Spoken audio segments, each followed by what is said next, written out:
Another program that'll be coming up this month on May 22nd. Don, you're going to be the featured speaker. Tell us more about what you want to talk about. Really quick, the next book that comes out is called Too Much Stuff in December. And it's about Henry Flagler, who was John D. Rockefeller's partner in Standard Oil, and how he built the train to Key West back in the early 1900s. The program we're going to do at the museum is going to be a lot of fun. It's something that very few people seem to know anything about. My book series is about two young boys, 24-year-old guys, who are kind of clueless. They live in Miami. They graduate from college with less than stellar grades. They party a little too much. They decide to start their own company, and so they become private investigators. And some of the most interesting reviews have been grown-up Hardy Boys. And I get that a lot, you know, that there's this, and there's a girl who's one of their girlfriends who comes off as a Nancy Drew kind of a character. So getting this over a 5-book series, I started looking into the Hardy Boys because I grew up reading them. I loved Franklin W. Dixon was my hero. He was the author of all the Hardy Boys books.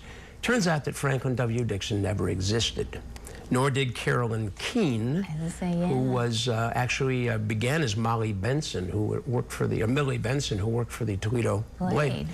And so what was all this about? These people didn't exist, and these stories were not only fictional, but the authors were fictional as well.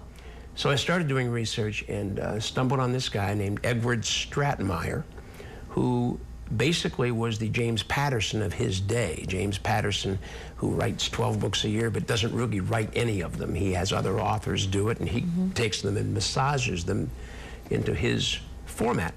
Stratmeyer was this guy, and Stratmeyer, starting in 1912, decided he had way too many ideas, way too many books in him, that he couldn't possibly write them all. So he started outlining a series that he liked, and then he found authors who for $200 would write the book. He would then take it back, change it to fit his exciting, fast-paced formula, and in a very short period of about 15 years, had 65 series, 1,300 books, including all the Hardy Boy books, Nancy Drew, Tom Swift, the Bobbsey twins, the Happy Hollisters, and on and on and on. None of these people, the authors, were just varied, and anyway, that's the Stratmeyer story. And now you don't have to come to the museum, you know it. No, you got to learn more about it. No, it's a great story, and there's an awful lot to it, yeah. So it sounds like it'll be a really neat program. It is. So it's a lot of fun. We'll join you on May 22nd at the museum at 2 o'clock, and of course that's free and open to the public. Yep. Thanks for coming today, Thank you. both of you. Thanks, Sally.